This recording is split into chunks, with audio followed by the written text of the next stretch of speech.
Thank you for your interest in the Nanalysis NMR-ready 60 MHz compact benchtop NMR spectrometer. Two of the most frequently asked questions we get here at Nanalysis is the spectrometer easy to use, and how quickly can I acquire data from the spectrometer? So to address these concerns today, I'm going to run 4 quick proton NMR spectra, process, save, and then export the data to show you how easily you can incorporate this into your daily workflow. I pre-prepared my samples in standard 5mm NMR tubes using deuterated solvent. Deuterated solvents are recommended, as is pretty typical with NMR, but they're not absolutely required for the use of good data. The first sample I'm going to run is a 0.5 molar solution of diethyl phthalate in deuterated chloroform. The NMR spectrometer comes with pretty standard acquisition parameters preset. So once you put the sample in, no need for the use of air or depth gauges. You can put the sample in until you feel it click, and then you hit go. So typically I would use the touch screen as I just showed you, but to make this a little bit easier to see, I'm going to use a mouse for the rest of my processing. The instrument performs an automatic receiver gain and then displays the spectrum. So you have some visualization options from here. You can make it full screen, you can put on a grid, but I'm going to go ahead and just go straight to processing. So first I'm going to start by phasing. I can either use these green sliders and drag them, or I can choose coarse and fine adjustments and click in the light green bar for a little bit finer control of my phasing process. So when I'm happy with my phase, I'm going to click just automatic, just do a quick baseline correction, and then I'm going to move forward to integration. So you can use either an automatic threshold, which gives you just a very quick integration, or you can set up the regions yourself. So I'm going to click manual add, and I'm just going to select the areas that I'm interested in integrating. So this is just a rough to get you started with your integral region, but they're very easy to edit as well. If I select the edit button, I can jump back and forth between my integrals, and then I use these for fine adjustments to accept the bounds of each integral. So this is diethyl phthalate. I have 2 methyl groups, so I'm going to set this reference to 6. I get an integration of 6 to 4 to 3.8, which is approximately the 6 to 4 to 4 that I would expect. So if you want to do quantitative, get a more accurate integration, you would choose a longer scan delay than I have, so you can have more of the aromatic protons relax. And when I'm happy with what that looks like, I'm just going to save it directly to the unit. It automatically defaults to the date, and I can put in whatever name I would like and hit enter. Okay, so that's our first sample done. All right, so the next sample that I'm going to run is isopropanol and D2O. Again, no use of air or depth gauges. I can put the sample directly into the spectrometer until it catches. I'm going to use the same spectral acquisition parameters, except that instead of being in chloroform, I'm in D2O, and I want my chemical shifts to be referenced accordingly. So I'm going to go to solvent, select D2O before I hit go. Again, we're at about a 4-second scan. It's going to do an automatic receiver gain and show you our scan, and then I can go ahead and do the processing directly on board. But our files are all standard JDX formats and compatible with most third-party processing software as well. I can turn to course adjustment, go a little bit faster, and then I can go in for my final adjustments at the end. Then I'm going to go to baseline, do an automatic. I'm happy with what my baseline looks like as well as my peak, so I'm going to avoid apodization and zero fill, and then just go directly to my integration. It pulls up the ones I had last time, so I'm just going to start by deleting all, and then adding the regions of interest here. So I'm going to pick my hydroxyl group, my methine, as well as my methyl groups. Okay.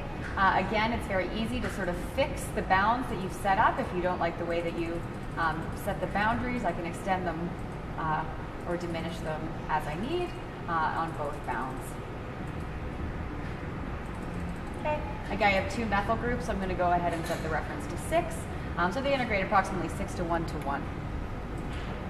I'm going to save them locally again, and I'll show you how to export them at the end of this demonstration.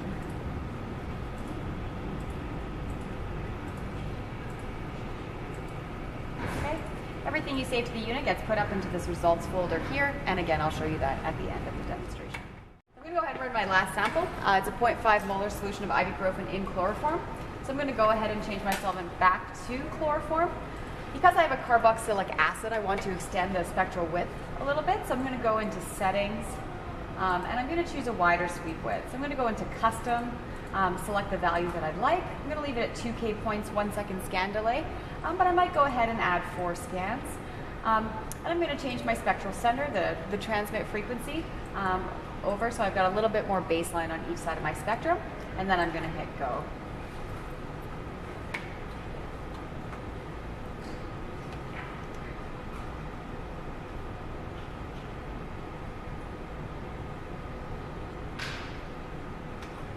So it's showing me my first scan.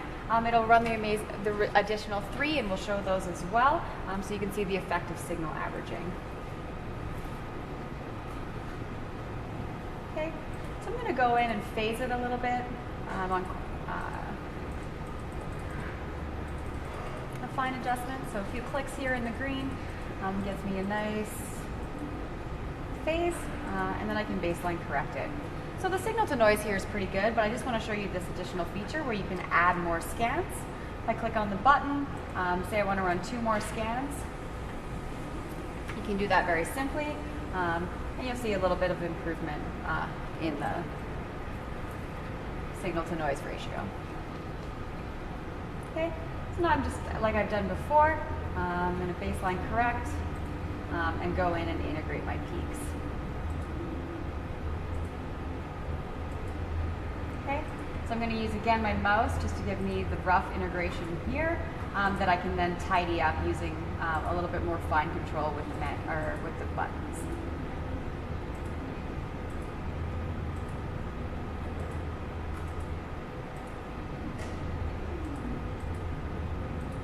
Okay, so it's a little bit hard to see in here, so I'm going to use my view.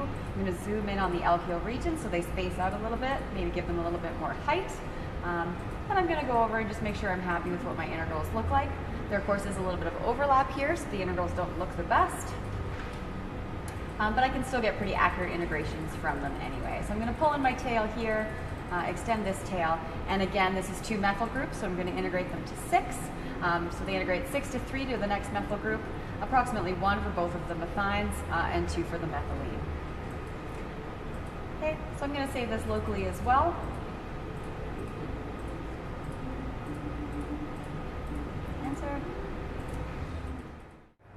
So everything you've saved to the spectrometer gets put into this results folder. So it's very easy for you to use a network folder or a USB key. Go into the results, everything's saved by the day. You can select the files that we ran. They're highlighted here, and I can export them directly to the USB key and process them on my third-party software. And then before I finish, I just want to show one thing. So you may have noticed that I'm using this sample warmer as my tube holder.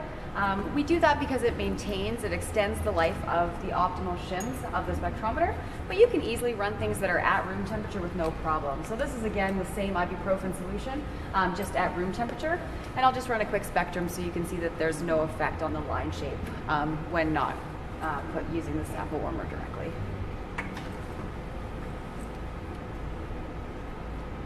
All right, that's it for this video. Thank you for your interest in the NMR Ready 60 spectrometer. If you have any questions, please don't hesitate to contact us.